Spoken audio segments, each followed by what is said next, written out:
Hello and welcome to some midweek teaching from the book of Psalms. We are following up on Brandon's sermon this weekend about God as a hiding place. And I wanted to spend just a little bit of time today talking about Psalm 32 and digging into some other areas that that psalm brings to light as we think about God. I am, as Brandon did this weekend, in a bit of a hiding place at our church facility. If you know where I am in the church building, you can throw that in the comments below if you'd like. Maybe I'll reveal that later. We'll just see how well this goes. But lots of fun little nooks and crannies in the Southside building, and I thought I'd choose one to come to you as we talk about Psalm 32, which describes God as a hiding place. Now, before we dig into the text there, something that I think is of importance is when we look at this text is the idea of apology. Apology. How well do you do apologizing? Honestly, I think as a culture, we're pretty lousy at it. Anytime you see sort of public apologies or even personal apologies, there's all kinds of caveats and blame shifting, and I'm really sorry if you felt this way, or I'm sorry that you took it that way, which isn't really owning responsibility. It's mostly passing the buck. And Psalm 32 addresses some of that language. It talks about confession, which is in a sense saying, I'm sorry to God. In the New Testament, the Greek term is penthos. That's the word we're talking about. It means like a holy and inward sorrow. It means a broken and contrite heart. You're devastated in a sense for what you have done and what you've contributed to this problem. And it's saying, I'm sorry to God. That's the idea of confession in Psalm 32. So today, let's just kind of walk through that together. And I want to offer some insights into what the text is teaching us about this idea of confession. Now, first of all, the context. Psalm 32 is listed as a psalm of David. When you think about David's life, you can think of at least a few examples where he may have needed to confess some things to his father, not least of which was this affair with Bathsheba. You may remember that story. David saw this beautiful woman bathing on her rooftop in the ancient Near East, and he sort of used his power, his authority to call her to his palace. This was long before the Me Too movement, but he was sort of using his influence to bring her to his palace. She was already married, and yet David slept with her. There was this adulterous affair, and now there was a problem because she was pregnant. And her husband Uriah, a friend of David, a fellow warrior with David, was out on the battlefield, and so David had to figure out a way to cover this up, and so that's what he did. And he had Uriah killed on the battlefield. And so all of these things are happening in David's life, and all of this sin is happening, and his immediate response in that moment is to cover it up and to be ashamed and to hide it. And Nathan the prophet, you may remember, comes to him, and he confronts David with his sin. And we think typically Psalm 51 is like David's raw, unfiltered sort of song of forgiveness right after he's found out. Psalm 51 says, have mercy on me, O God, according to your unfailing love, according to your great compassion. Blot out my transgressions, wash away all my iniquity, and cleanse me from my sin. That seems to be David's immediate reaction. Psalm 32 seems to be as David settles into sorry, as he confesses and continues to think about these things. But it begins in kind of an interesting way. Psalm 32 begins with this sort of happy language. Blessed is the one whose transgressions are forgiven, whose sins are covered. Blessed is the one whose sin the Lord does not count against them, and in whose spirit is no deceit. A lot of blessed language. Blessed is the word ashrei in Hebrew. It means to be happy or fortunate. It's the same word used in Psalm 1 to describe the person who walks with God, who delights in God's law. Blessed is this person. And then he goes on to describe sin in three different ways. He's not whitewashing this, he's laying it out. Blessed is the one, he says, first of all, whose transgressions are forgiven. The word for transgression is the Hebrew word pesha. It means falling away or breaking faith or rebellion. There was a relationship here, but lines were crossed, things are broken, transgression. But then David uses a different Hebrew word in the next line, whose sins are covered, verse 1. Sins is the word chata'ah. Chata'ah. That's fun to say. It's the word that means a deviation or a failure, like you were shooting for a standard and you missed it. You fell short. And then, as if that weren't enough, in the very next line, David uses another word for sin. Verse 2, blessed is the one whose sin, it's translated the same word, but this word in Hebrew is avon. And it means a perversion. It means something that's crooked. Now, interestingly, these are the same terms, Hebrew terms, that are used when God describes himself to Moses in Exodus chapter 34, when he says to him, you may remember the passage, God is going to pass in front of Moses, and he's going to reveal his character to Moses. And so this is what we read. The Lord came down in the cloud. He stood there with Moses, proclaimed his name, the Lord, Yahweh. And he passed in front of Moses, proclaiming, Yahweh, Yahweh, the compassionate and gracious God, slow to anger, abounding in love and faithfulness, maintaining love to thousands, and forgiving wickedness, avon, rebellion, pesha, and sin, chata'ah. So it's a picture of a God who forgives these things. And that's what David's alluding to as he's opening up his happy way of confession here in the beginning of Psalm 32. Now, just as there are 3 different words for sin, there are also 3 different words for what God does with that sin to the confessor. I find that fascinating. So in verse 1, blessed is the one whose transgressions are forgiven, is the word. The Hebrew word is nasa, which means to carry, to lift up, or to take away the burden. And there are a couple of pictures to think about when we describe the word nasa. One picture is the idea of carrying wrongdoing. So when someone sins against you or someone does something wrong against you, what happens is you are the person who then has to carry the burden of what they have done. That hurt, that pain, whatever they've done to you, you're now carrying that with you. And the temptation is to take revenge against that person and to make them carry something, some wrongdoing, some pain you want to inflict back upon them because they've made you carry something. That's the natural sort of desire for justice in us, but it is most unjust because now all we're doing is hurting something and we get into this cycle of revenge. It's a picture of carrying the wrongdoing. Forgiveness, though, is when God carries the wrongdoing for us. We've done wrong. We've hurt him. We've broken his law. We've cursed his name. But now God is carrying that wrongdoing for us. That's one picture of the word nasa. The other picture is the idea of carrying one's head. This term describes lifting or carrying one's head. You see, again, in the ancient world, in the time of kings, if someone wronged the king, they would come before the king. They would humbly bow before the king to hear the king's sentence. The king would hear his crimes. He would understand what he did, and the king would have a couple of options.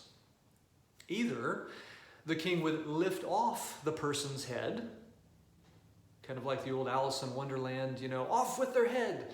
The king could take off their head in wrath, or the king could lift the chin of the person from the sense of destitution and despair to a sense of forgiveness, lifting his chin and giving him a second chance. That's this word. Blessed is the one whose transgressions are forgiven. They're lifted up. They're carried away. Verse 1 goes on to say, blessed is the one whose sins are covered. Now the word for cover is kasa, and that means that sins are removed from the eyes of the judge. The punishment is removed from the judge. A couple of pictures for this. One is the picture of exile in the Old Testament. This idea of being covered or carried away is the same word used to describe exile. The nation was defeated by a foreign army, and then they were carried away to another nation. That's the picture. David uses this word, though, not to highlight being carried away by another nation in judgment, but to the experience of having his sin carried away from him. Or another picture for this word kasa is the word stain. The Old Testament often used the idea of staining as a picture of sin. Murder, for instance, was very literal, a stain on the land. The blood of the murdered victim would stain the land, and that was a horrible picture of sin. And this image, the picture is that it covers the stain of sin. It refuses to draw attention to the wrongdoing and the need for vengeance. The sin is sort of covered. It's removed. And then there's one more word for this picture of what God does with sin in verse 2. Whose sin the Lord does not count against them. The word hashav, which means to not impute with reference to their guilt. Now, what does that mean? Here's a couple of pictures. One is the picture of a speeding ticket. Okay, so let's imagine I'm driving on Interstate 72 around town, and I happen to be going 75 miles per hour in a 65 mile per hour zone, and a very friendly police officer pulls me over to let me know that I've broken the law, and he issues me a ticket, let's say. Well, now I have to pay the fine for that ticket, but the truth is that that ticket also counts against my record. It counts against me. Even though I pay the fine, it's still there, it still counts. Now contrast that with another picture, a picture of a relationship. When we have a relationship with someone, a healthy relationship with someone, we do not count all of their sins. We do not keep account, a record of their sins. That's what Paul writes in 1 Corinthians 13. Love keeps no record of wrongs. So in this picture, once God forgives, he doesn't count it against us anymore. It doesn't stay on some permanent record somewhere. It doesn't count. So as John Goldingay summarizes this, he says, God carries our wrongdoing, taking on responsibility for preventing it from coming between us and him. God covers our wrongdoing, puts his hand over it so he can't see it, and God declines to count it. He refuses to keep a record of it. Now this is brilliant. This is a beautiful picture of confession and God's forgiveness. And it's of course seen the most brilliantly in Jesus himself. Jesus who took on flesh and blood. Jesus who taught and loved and lived the kingdom among us, and then who died in our place and rose again to life. And anyone who trusts in him now finds a God who does these things for them continuously. This God carries and covers and doesn't count our sin against us. But let me add another C. I don't want to be a preacher today. I'm trying to be a teacher. But the idea is we also have to cooperate. We have to cooperate. We have to trust in this God. If we try to cover up our waywardness, if we try to cover up our sin, he can't do the work of carrying it for us. He can't do the work of covering it or not counting it towards us. And then we frustrate God's plans in that way. And that's what we see next in the Psalm. Psalm 32, starting in verse 3. There's a hard way of life, not a happy way, if you decide not to confess your sin.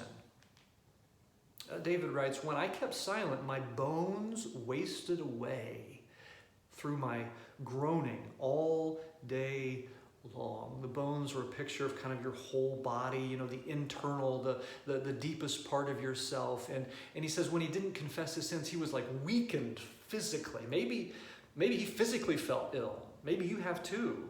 When you've sinned, you've done something wrong and you know it, and you just physically feel ill. You're sick to your stomach, you're anxious, your heart's fluttering. You know the picture. And he said, when I didn't confess, I just felt horrible. For day and night, he says to God, your hand was heavy on me. My strength was sapped as in the heat of summer. Literally, his strength was dried up in the summertime. Maybe he's got fever, maybe it's poetic license, I'm not sure. But it just reminds us that concealing our sin is deeply unsettling to our heart, our mind, our body. We fool ourselves to think that we can sort of compartmentalize sin in some part of our mind. Like, well, I did that the other day and it was horrible, but I'll just kind of shove it away on a shelf over here. Like it's a book we can put on a shelf and forget about. But sin is not a book. Sin is like acid, that no matter what container we put it in, it melts its way through, it burns its way through, it will affect all of our lives. And David feels that. His sin is so grievous in him that it is affecting his entire life. It's causing chaos in him. It reminds me a little of that old Edgar Allan Poe story called The Telltale Heart. You remember that?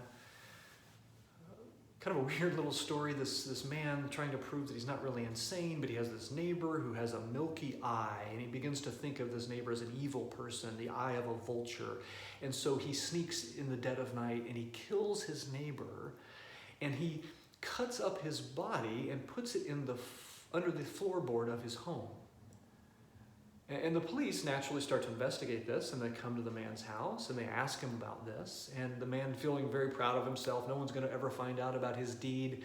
And yet, as he's talking to the police, he's hearing under the floorboards this sound.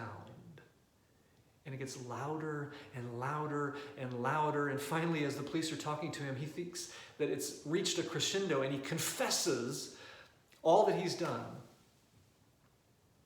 Now, whether he heard anything or not, that's up for debate. But in his mind, at least, he heard the man's beating heart, and it drove him crazy. David here is essentially saying, I felt the sin destroying me and the chaos it brought. Our sin, it cries out, it tears at us. Proverbs 28:13 says, whoever conceals their sins does not prosper, but the one who confesses and renounces them finds mercy. And this leads us, of course, to the act of confession. And you see it in verse 5. Then he says, I acknowledged my sin to you, God, and did not cover up my iniquity.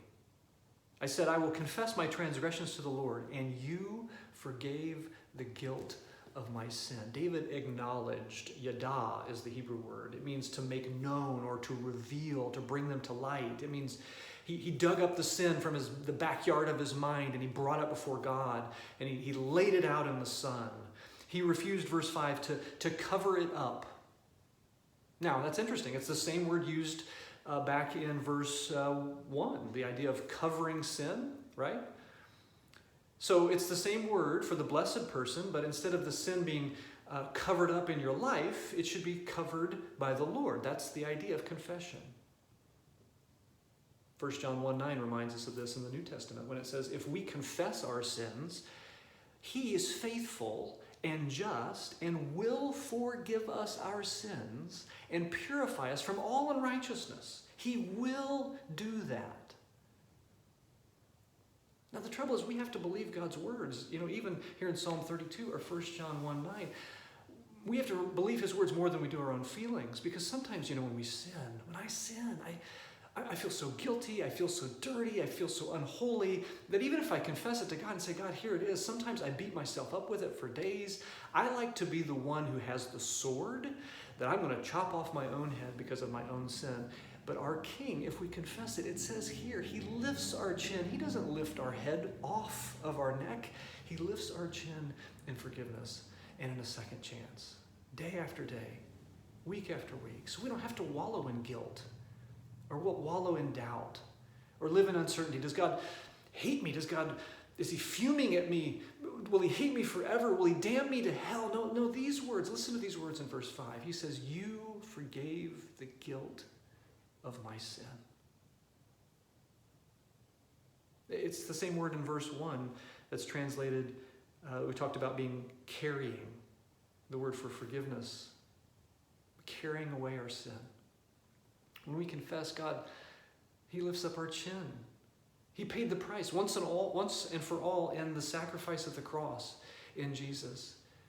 And he's willing to carry away our sin if we confess it to him, if we just bring it to the light of day. He will forgive us our sins and purify us from all unrighteousness. That's what John said in Jesus. There's some language in the Psalms to kind of begin that admission. Maybe for you today, you've got a sin you're carrying deeply burdening your heart, and you can use the language of Psalm 41. It says, have mercy on me, Lord.